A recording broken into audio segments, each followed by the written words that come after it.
Okay, so it started recording. Hello, welcome everybody to our ECT webinar today. We're really lucky. We've Lucy and Sarah very kindly put their time forward and their expertise and their wise words of wisdom and all their knowledge to talk to us today about how we can support our children with SEND, but particularly thinking about our new classes, particularly thinking about that transition, thinking about who we've got next year, whether it is one class or a cohort in secondary or lots of different classes, and really thinking about those particular needs that we might have and how we can best support them, perhaps in that transition or going forward in those teaching ways. So I will pass over to, I believe it is Lucy to begin with. I'll pass over. Hello everyone, nice to see you here today, either in person or on recording. So thank you for joining us on this webinar. So as Emily said, the focus that Sarah and I have thought would be most useful for you at this time of year is to really hone down on what transition support you can put into place for your pupils with SEND. So that's the general theme of today's webinar. On the title slide, Sarah and I have put together some images of what we do, and a lot of what we're talking about to you today is based on our own experiences as class teachers and SENCOs, and also as parents talking about our own children with SEND. So these images show the practitioners and the teachers getting to know their children, and it might seem quite a simple thing to notice, but it is something that we can sometimes overlook in the drive to sort of hit the ground running in September and start to think about target setting and baseline assessments, etc. So this opening slide shows just some of the ways that Sarah and I have successfully engaged in building those relationships with our new classes. There'll be no surprises to those of you who have met me that outdoor learning is on there, and we find that a really effective way of seeing different sides to children's personalities that we might otherwise not see in the classroom. Play-based learning, that's a priority in the early years, but also as the children go up school, and the more time you invest in things like play and reading and being together in different settings, the easier transition's going to be. So that's where we're starting. So what does transition look like for pupils with SEND? SEND is a part of the job that involves an awful lot of planning, anticipatory planning, and working together in a co-constructive way with parents and pupils and your staff team in your classrooms, including the SENCO. So the first thing to do, and you've probably already started doing this, is to gather as much information as possible about the class that's coming up to you, and in particular really focus in on those pupils with SEND. So you want to find out about their strengths and about their needs. So it's really good idea, if you can possibly manage it, to arrange a pre-September meeting with the parents, if you can, and the pupils. And obviously that sort of transition, that handover, as we might describe it as teachers, from teacher to teacher, is one of the most important sort of information gathering meetings that you can have. You know what those pupils are like in your classroom, but that might not necessarily be the case for the next teacher and in their classroom. So gather as much information as you can at this point in the year, and don't stop gathering that information in September. That's an ongoing thing. Talked about data and paperwork, and this is particularly important for your pupils with EHCP plans and assess plan do reviews. So you will no doubt have paperwork related to those pupils and their support plans. It's important to notice the targets that have been set over time.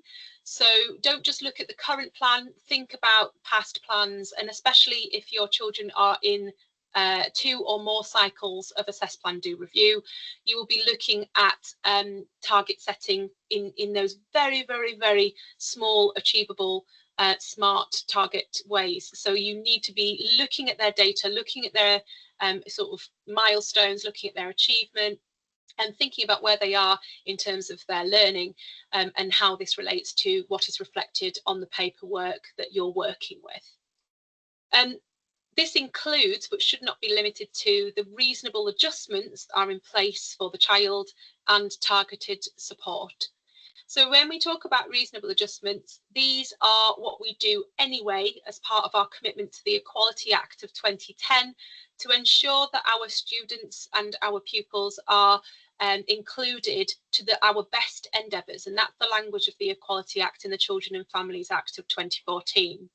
So our best endeavours entail us understanding those pupils to the best of our ability, and understanding what we need to put in place to enable their full inclusion and participation, and that will help them to achieve. So that means that we need to put these reasonable adjustments into place well before September. We're thinking about, for example, the classroom environment, which we'll get onto in a moment. We're thinking about auxiliary aids, and we're also thinking about the levels of support that are in our classroom.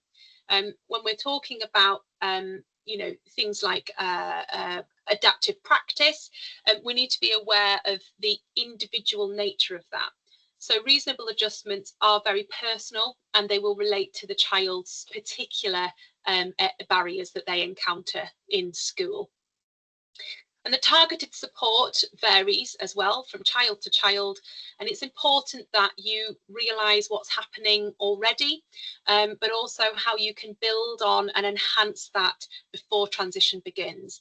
You might find initially that you will need to put extra support in, particularly for those children with high levels of need, and that targeted support might require a little bit more thinking about before September and before transition, so that there is no sort of gap between the support that's in place now and the support in September. So that's a really important consideration, just to kind of put that paperwork element of information gathering into practice. And some of those practices are listed below. So we have ideas such as supported visits. So this might entail the child coming with their support assistants in the initial stages, or a familiar adult that they have contact with in school, into their new setting for secondary, or their new classroom if it's primary. So that's an aspect of practice that again should be frequently revisited. So we're not just visiting once, we are familiarising them with the environment that they're going to go into and the people who are going to be in that environment. And I'm sure that you're doing that with your classes already, because transition is being given great attention at this time of year. But for our pupils with SEND, that's more frequent and regular, perhaps even shorter sometimes, that those visits can really support them to lessen their anxiety and to for them to prepare to come to you in September, and with a good idea of what their learning environment will look like, who the adults in their class are, and what the expectations are of that teacher before September. As I've said, a meeting with parents, such as an assess, plan, do, review preparation meeting, is a really useful thing if you can manage to do that. If you haven't already, then that preparation meeting could take place between teacher and teacher, and especially with TAs as well. So if you can involve TAs in that meeting who work with the children with SEND, then that's an excellent starting point for September. Some schools create a passport, which we think is excellent practice, and Sarah and I were discussing about what our passports look like. I've put some ideas on the following slide, but that's a two-way process. So we might have a passport from a child that has a photograph of them, their likes, dislikes, their interests, their hobbies, and their areas of strengths and support. And that's a really great passport that follows them around, and they can adjust and take ownership of that. But equally, passports from staff who they're going to be working with in September are a really effective way of that getting to know you and preparing them for September. So I used to take a picture of myself doing something that I really enjoyed, and I would put that on a piece of paper or like a leaflet with a little bit about me and a little bit about what we're going to be doing the following year. So if it was year 2, I'd be writing down our first topic, and I'd be writing down about what days we have PE, and where we go for lunch, and which toilets we use, etc. So that passport is a really useful sort of communication document to support the pupils coming up to you. So that covers the next point as well, is the what to expect bit. And for our pupils with SEND, we maintain those high expectations for all of our pupils, and especially for our children with SEND, those high expectations are communicated and shared. So in that first sort of preparation for transition, those expectations should be established from the outset, but also negotiated through mutual discussions and co-construction. So those expectations might also be on your passport, or if I show you the next slide, it might look something like this. So if you have a look at the 2 images there, we have a welcome to your new class. 2 examples, one from primary, which I've nicked off Twinkle, and another one from secondary, which I think was Teachers Pay Teachers. They are out there, so you don't have to spend hours and hours and hours creating your own. I used to do that, and now everything's at your fingertips on the wonder that is the internet. So there are some fabulous skeletons of these types of transition booklets available. And if you can possibly zoom in to that welcome to your new class one, the top one, you'll see that there are spaces for you to put photographs in. And that can really support the social imagination of our children with SEND to create sort of a social story that will help them to imagine what it's going to be like in September. So we might have photographs of who is there, what your classroom looks like, where to find, and it might be even as simple as where to find a pencil, because that can cause something, some children to feel really anxious about asking questions. So it removes the need to ask those questions. You might have photographs of what the the school playground looks like at break time, which door to use, for example, and where they will be having their lunch. You might even have lunchtime supervisors on there that are a key point of contact they can get in touch with in the hall. And then you might have your timetable or your curriculum plan included on that as well. The key is not to kind of bombard them with information, but to provide a real sort of nice introduction to your expectations to get everything started well with your new rules and expectations that you're going to be establishing together in September. So talking about secondary transition, especially year 6 going into year 7, we prepare that well in advance. So by now, those of you in year 6 will have definitely taken part in some transition activities. And this is a huge change for all children, but for our children with SEND, there are those additional sort of considerations to make around what the changes might look like for them. And that's very individual in nature, but it can range from having concerns about what uniform looks like and feels like, or what we should be wearing, to how to get to school in the first place. So those big changes are really something to give time to, and you might create your own social stories with the children around those key aspects of secondary school transition. For example, the uniform expectations will be very different for most secondary settings, and they're not always the most sensory friendly clothing that they will be wearing. So we need to perhaps bring those in, explore them, get used to what they might feel like, get used to what the uniform expectations are, and make sure that they feel comfortable before they first get that uniform on in September, the first day of school feeling, which makes us all feel a bit funny in our tummies anyway, but for children with SEND, that can be an especially anxious time. During that transition period, and I'm sure that you've all sort of thought about these, we find maps really useful, images of the school buildings, because it can be a really scary place and it's often a lot bigger than children's primary schools, so we need to know where to go and how to get there. Regular familiarisation and orientation activities can help with that, but having a printed map is a really good idea for our children with SEND, so they've got that to hand in case they need the extra scaffolding. We organise peer introductions and small group support. So my local secondary school has a really good getting to know you additional support group for those children with SEND, and they meet each other way before September, and then there are activities planned during the holidays for them to connect and get to know each other before September as well. So there's some things to be thought about there. How can you create that support network for our children with SEND so that they feel less anxious in September? We always sort of talk about who's there to help and where we can go if we've got a worry, or if we've got something that's gone wrong, if we get lost, what to do. So we're sort of answering all of the questions that children will have in their minds anyway, by preempting the worries or concerns that they might not be voicing out loud. So we've got to sort of get into their minds and into their bodies and start to think about what it feels like for them to be leaving the familiar environment of their primary school and going up to big scary secondary. So they will have that mixture of feelings. A lot of our children are really excited to start secondary school, but they will also be feeling a little bit apprehensive, maybe a little bit nervous about other friends going to different schools, for example.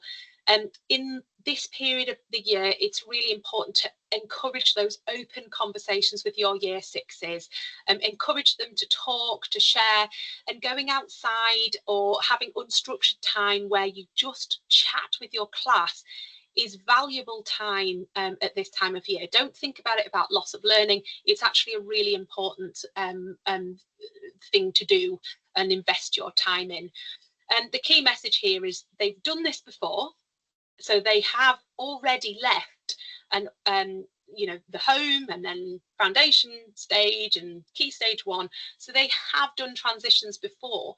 So while you're talking to them, talk about the successful transitions that they've had in the past, and that will really help them to understand that they can do this again. And it's that positive mindset. Oh yeah, you're really good at that. You're really good at making friends. You're really good at asking for help. You're excellent at PE, and that's going to be recognized as a strength. So we're talking about what they can do and starting from their strengths, and that applies to all children, not just year sixes.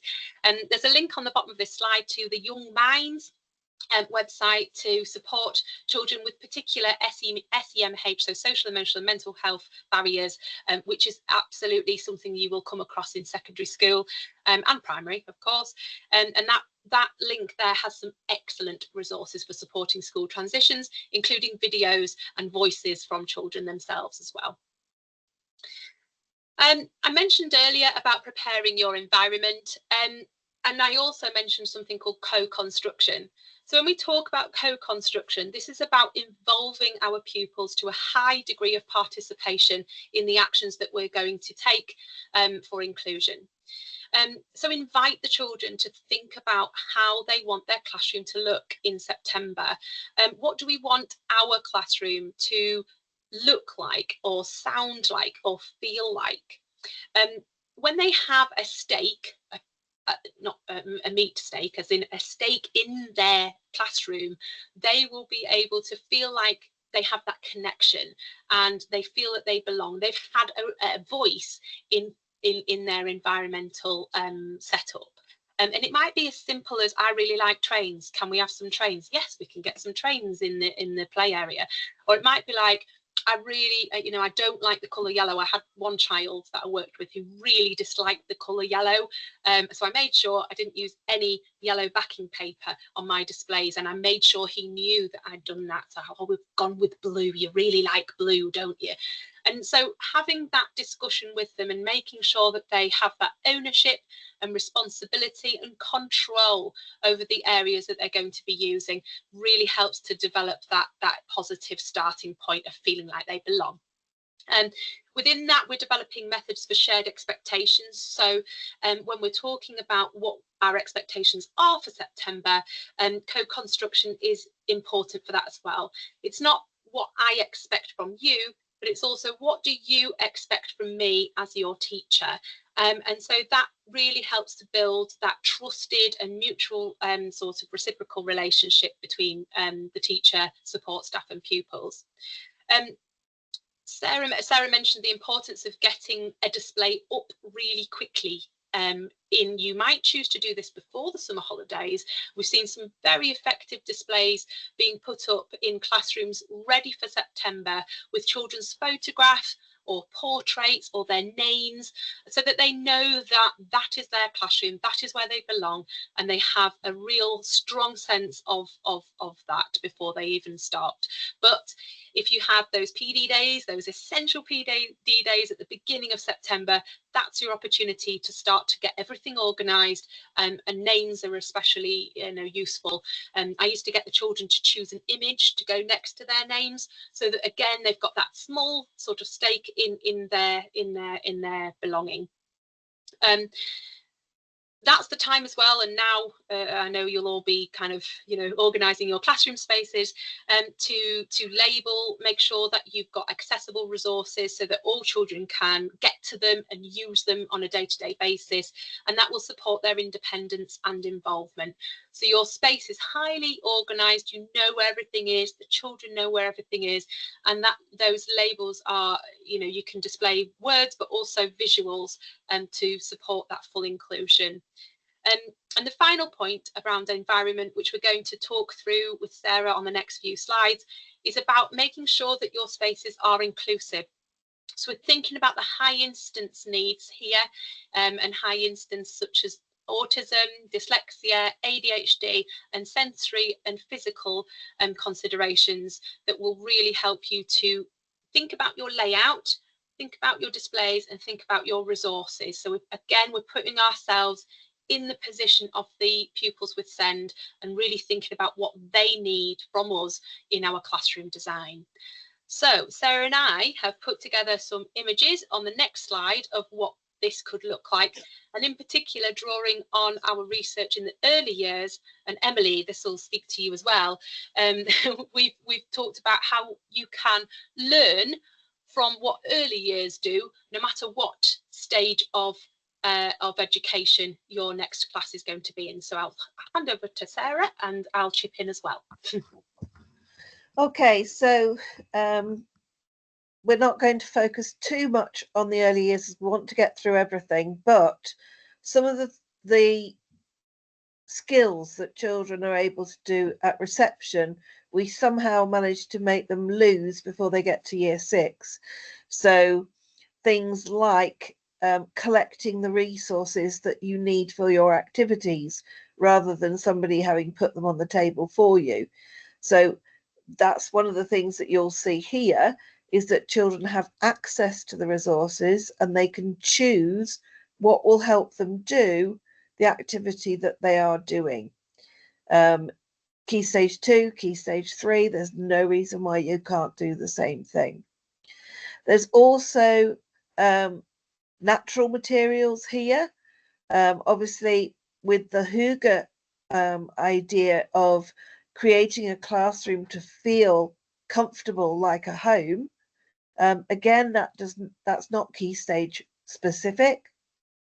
You can definitely in your classrooms have plants and natural resources, baskets for books you can see there, and units that aren't necessarily from the school furnishings catalogue. They're actually a little bit more like you'd find in homes. So if you're in secondary and you're thinking, well, that's all very well because that teacher's classroom is the same all year, there are little things that you can do to personalise those classrooms that you are based in. And a lot of it comes from feeling comfortable, because in September you're going to want to build relationships with the children, and I don't envy my secondary colleagues in that respect, because you have got a lot of children that you are learning about for the first time, but if they come into your classroom and feel calm and settled, it is going to be a lot easier for you to get on with them and to learn the nuances of their feelings and behaviours, if your classroom is welcoming in that respect. I love the idea of plants as well, Sarah. I was in two secondary schools, Gisborne and Saltburn, yesterday, and there is just some lovely kind of ideas there, and another school where there was just loads of plants and things. And I think it is such a lovely opportunity, definitely, that you can still, I know there kind of can be quite limitations within secondary, within your furniture and things, but definitely just having plants and windowsills and things like that makes such a world of difference, doesn't it? Yeah, absolutely. And in the second picture in here as well, we've got some sensory friendly areas. So that's making sure that they do have somewhere, you know, so there is that place that they can go to calm down, or to just take a break, or to access some sensory inputs or outputs. So, you know, that there is that aspect of, right, okay, I've got a beanbag and then I can squish it really, really, really hard, and then I'm going to feel less frustrated when I come back to my learning. And I think that secondary provision does have that capacity, that we can have, you know, certain things that we can learn from the early years and bring into our classrooms, be it you know, sensory materials that we can give to our students, you know, to access independently, or just simply turning off those overhead fluorescent lights for a little bit during your lesson, because they can cause huge sensory overload, particularly for our children who have those sensory aversions to bright lights and buzzing. And so that can be a simple act, and that we can all do to just bring down that sensory input to a level that's more manageable for our neurodivergent children. So if we move on to the next one, here are these. I got really excited doing this slide because it's made me want to go back and make my own classroom again. Some of the ideas that are in these images are just what Sarah's talked about: facilitating independence, and I've talked about cutting down on sensory overload and sensory inputs. So you can see how these classrooms in particular are designed around space rather than filling them up with things.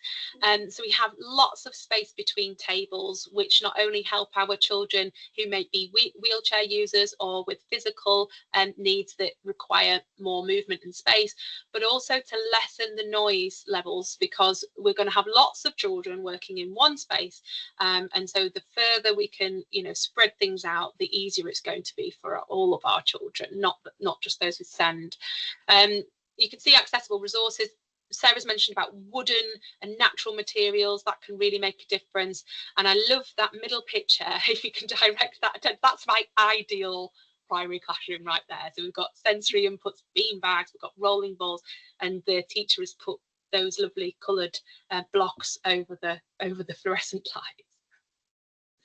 Yeah, for me, I think you've also got to remember that a child doesn't have to have autism to find the environment overwhelming.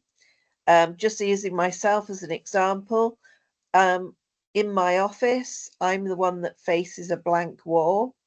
And that's because I need, if I've done a couple of lectures in a row and I'm feeling a bit stressed, I need to look at nothing for a bit. And that, again, if you look at these classrooms, not every centimetre is covered by a brightly coloured display. So just thinking, you've got some children maybe with anxiety, maybe just with sensory overload, but not full-blown autism. We don't have to label the children and therefore create an environment for them. We just have to think about all of the needs that all of our children might have. So, you know, spaces in the walls, or, as Lucy said, calm spaces where I can just switch off from the busyness of life in school, whether that's primary or secondary. I think as well that's really essential to think, if you do have, which a lot of classrooms, you know, older Key Stage 2, Key Stage 3, Key Stage 4 have set places, don't they, within the classroom.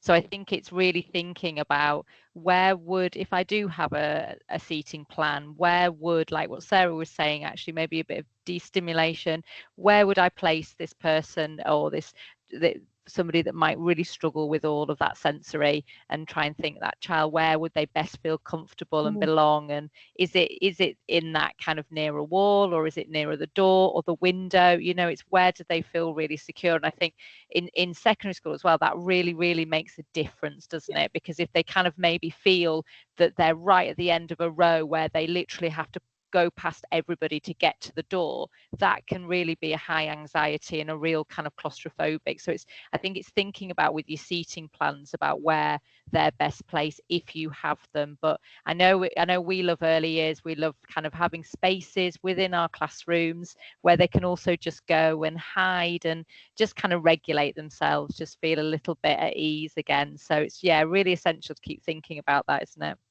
Yeah, I've seen key stage 2 classrooms where there's areas near the bookshelves, so it doesn't necessarily need a den or a wigwam or anything else. No, I was going to say I have had tents and things, but you don't sometimes, just a nice little nook that they can go in and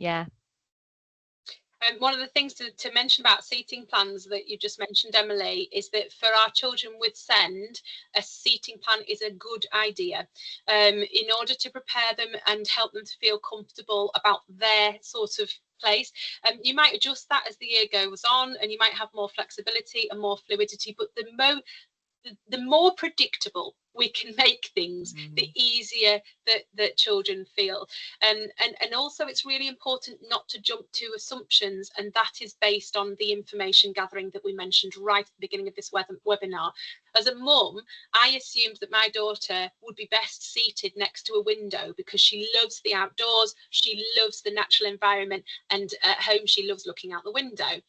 Her teacher informed me very soon into the start of term that's really not a great idea, and actually she's much better distraction. Absolutely. No focus at all on what's happening in the classroom, so she's better seated actually with her back to the window so she can't even see it, and actually, like Sarah said, facing a very plain area of the classroom, whereas I like lots of stimulation, and that really helps me to focus. I have lots on my walls, behind the screens and in my offices, etc. It's to do with personal preference and personal needs, and that's where your information gathering really does help.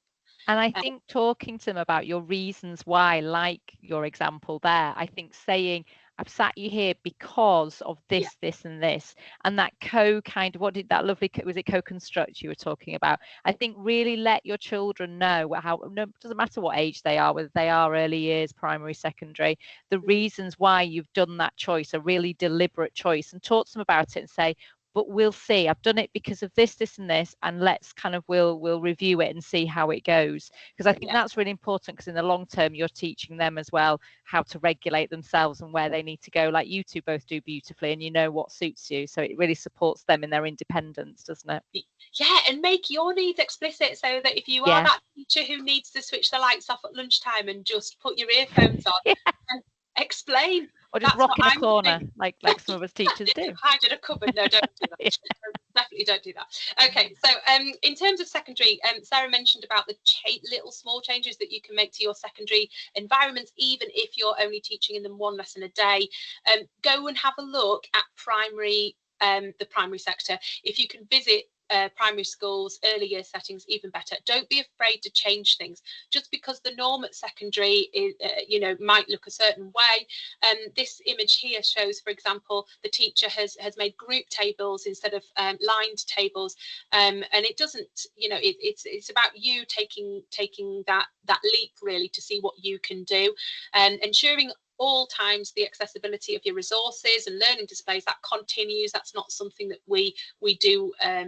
We do that anyway, and sometimes at secondary we can sort of think of them glued to a seat for the entire hour of your lesson. It's really important that we maintain those movement breaks, that our children have chance to get up and get a resource, or get up and have a movement break, because they won't be concentrating while they're sitting still for 1 hour. So think about what you can do to put into place that opportunity for environmental change or environmental inclusion.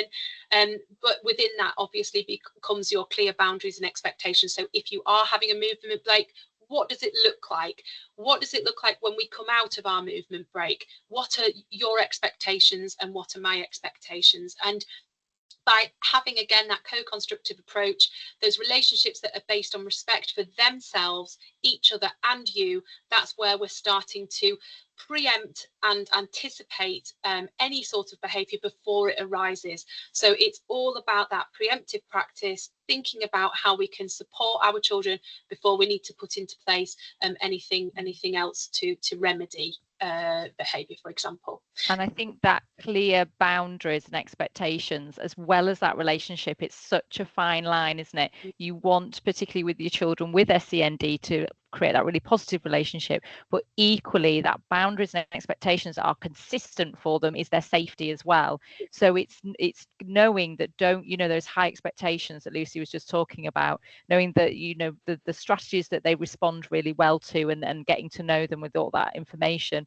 But it's so important. It's such a fine line. You kind of, you know, you want to go in with, whether it's your first class or an ECT and it's your second class, and be all friendly and they love you, and of course you do, but equally you need to be firm but fair. Make sure, this is the rule, this is how I expect you to be, and keep to that, because there is a security and a consistency in that for all our children, as well as our children with SEND. So it's getting that balance right. And I would say, ECTs, be kind to yourselves, because it can take a few years, can't it, Sarah and Lucy, to master that in the September. Yeah. Sometimes you go in a bit soft, sometimes you go a bit hard, and you get that balance eventually.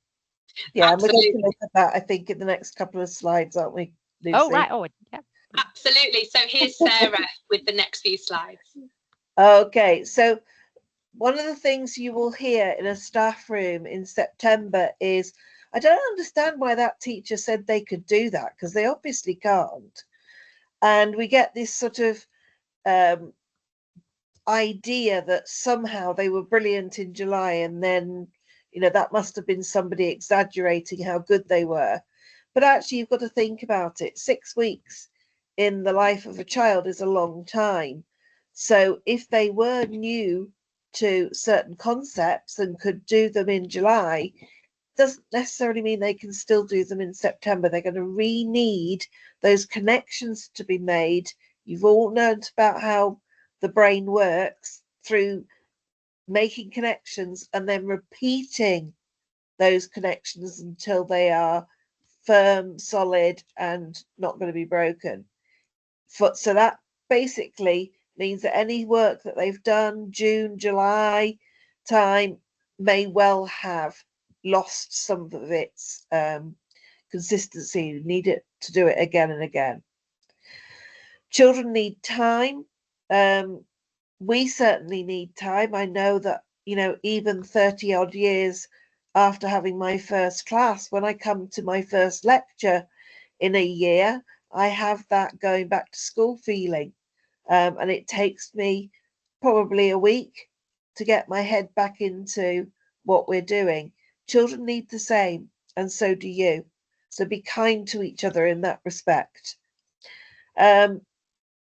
Think about it, the children are not going to make progress in one lovely straight line from nursery to year 11. There's bumps and transitions and developments as they go through. And it's your job to just help them through with that. So some children will feel unsettled whilst you're trying to work out the level of the work that you need to be doing with them. So don't expect that attainment that they had in June, July to have been maintained. Wonderful if it has, but at least you know they've visited it, and having visited some new learning, you will be able to then draw connections to what they had before to what you want them to focus on now. So you must continue to have high expectations. Don't start dropping your expectations just because we're in September and they are finding their feet. Lucy and I always talk, and I know Emily does too, about how we look at competence, not disability. Okay, we're looking at children who can do things. So your job at first is to find out what can they do. So perhaps not structuring your first week of teaching so tightly that it doesn't give you an opportunity to circulate the classroom or give children some freedom in how they're going to respond to a particular class, perhaps a bit of group problem solving, so you can see what the dynamics are between children. Lots and lots of opportunity first off for them to show you what they can do. We've looked at learning environments. One of the things that you should be doing is, particularly for your children with SEND, but also other children for whom September will be a challenge. For example, children with EAL. If they were getting towards fluency at the end of year 6, they may well have just gone through the entire summer holiday not speaking a word of English, and then come back in September, and we're assuming that they're going to be at that fluency level again. It's going to take them time. Children who are in receipt of pupil premium, if they come from a disadvantaged background, may well have not had those social and cultural experiences that they would have in a day at school.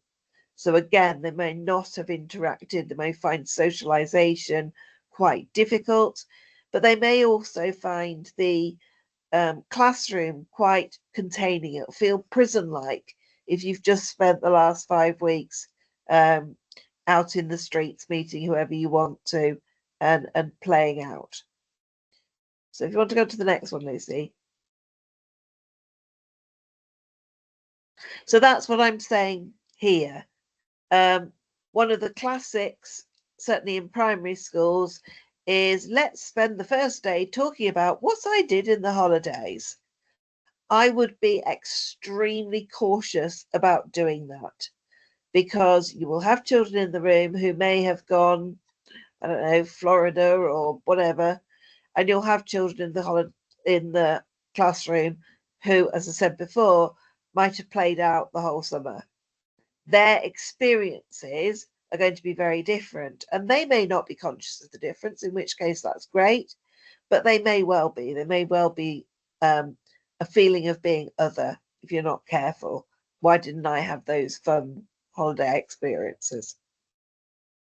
So do be careful of that. So we need to think about home language use, as I said, and any changes. You know, summer is quite a long time. There may well be some changes in the home. Perhaps something simple like a younger sibling is coming into school for the first time, and a lot of attention's being paid to them rather than the child that's been in school for a while. And you know, they haven't necessarily mixed for a long time. So even friendships that they might have had the previous term, they might take a while to get up and running again if they've not met each other over the holidays. So overall, we want the children to enjoy independence. So they might have a lot of autonomy in the holidays to choose what they do, when they do it, what they eat, what they play, whether they're on screen or off screen, whether they're getting up in the morning or they're lying in. All of these things suddenly change in September, and we try to impose a routine onto them that instantly clicks into place. And I don't know about you, but when I come back from a holiday, it takes me a few days to get used to waking up earlier and having that set routine first thing in the day. So just think about all of the things that are potentially different to what they will have just been experiencing in the holiday break. Okay, thank you, Lucy. I'll just come in there. It might be that some of your reasonable adjustments notice that in the first few weeks of term, particularly noise. We put noise on there and change on there because we might find that the noise levels obviously in a school are very different from at home. There's no doubt about it. But for some of your children, you know, a short, sharp fix might be to use loops or to use ear defenders for a limited amount of time to start with, and then gently sort of see about the reasonable adjustment. Does it need to be a permanent reasonable adjustment, or is it a temporary sort of adjustment that we need to make at this moment in time? That's about responsivity. So being responsive to the needs of the pupils in your class. If you're noticing a change in behaviour due to that sort of last point on the slide there, that's where we need to respond and put into place practice that will support that child. That might be temporary or it might be more permanent, but we do it immediately so that we remove those stresses as quickly as we can. Sorry, Sarah. No, that's great, Lucy. Thank you. And I think what we also have to recognise is that the parents have been on a summer break with their children. So they too might struggle with bringing their child to a new class. Very often parents need a lot, particularly children with SEND. They need a lot of reassurance that the new teacher does know what happened last year and is going to carry it on this year, and that their their child is going to be well looked after and well understood. But things are going to be different.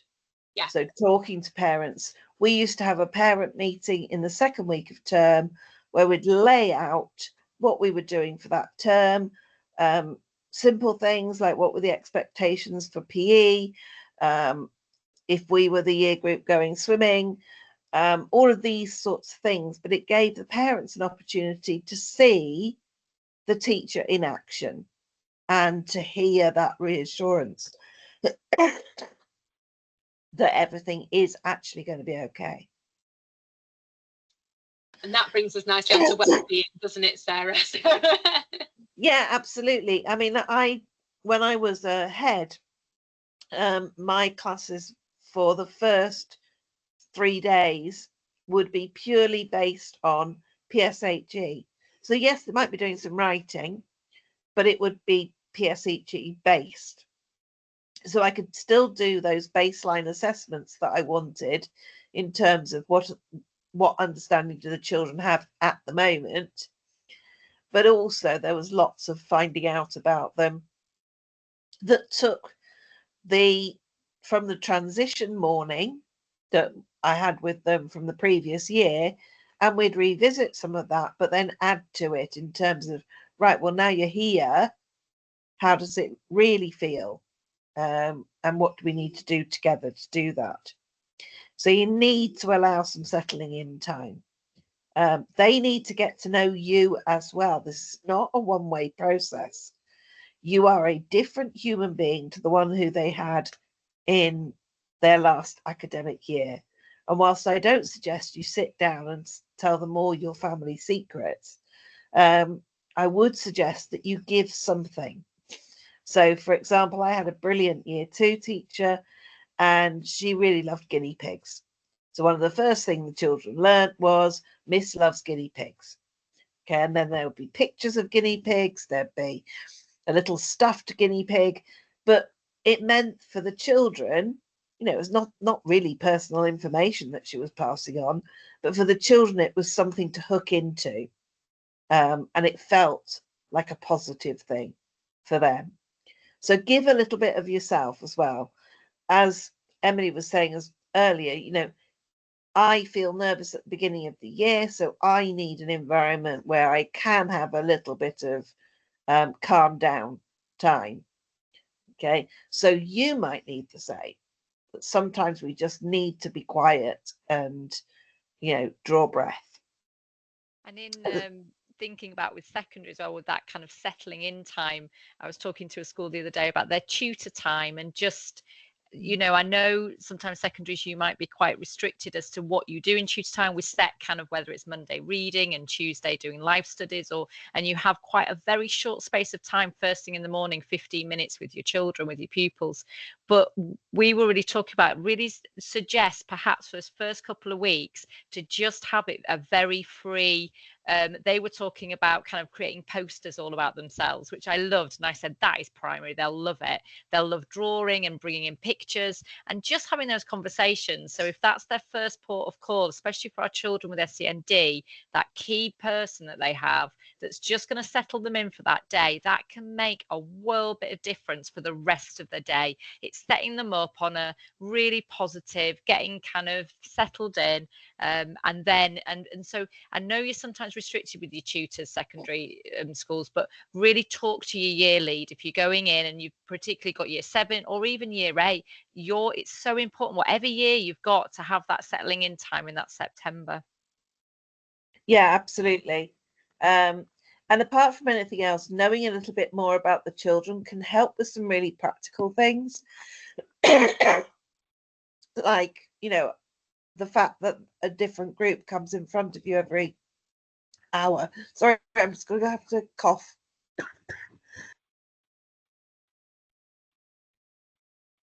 Yeah, I think that it's the other way is that transition as well. What you were talking about, Lucy, is that within secondary there's some really good ways of collecting that information from primaries and getting to know whether it's family, you know, whether they do have perhaps a parent in prison or their families are broken up, or things that maybe the family may have broken up or they may have lost somebody, you know, years before. But all of that builds up such a good picture, doesn't it, in year 7 as they come in.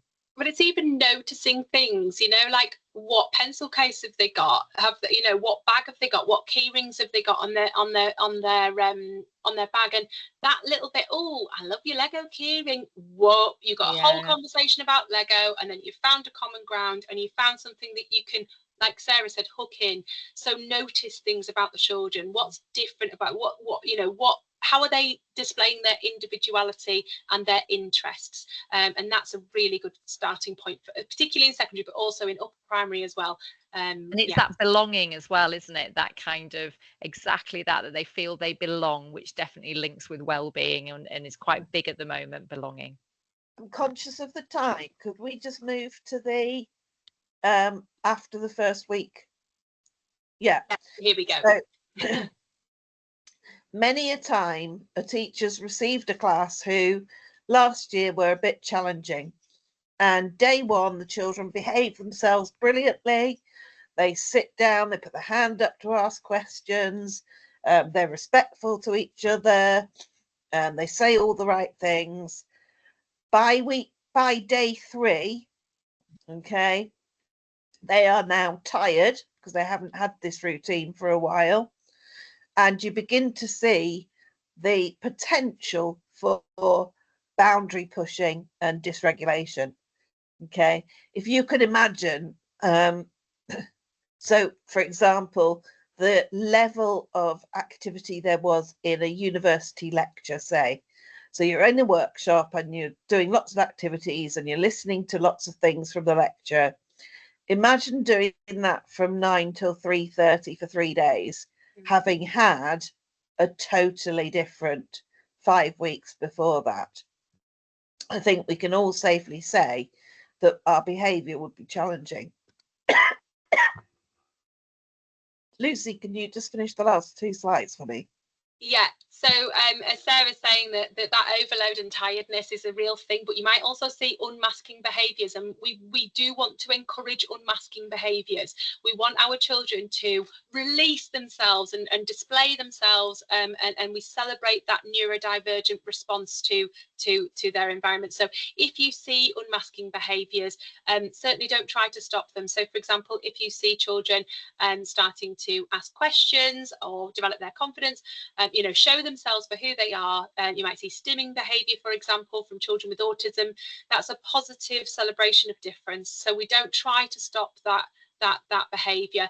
Our relationships are developed based on the person in front of you, and we encourage them to be their authentic self and celebrate their differences.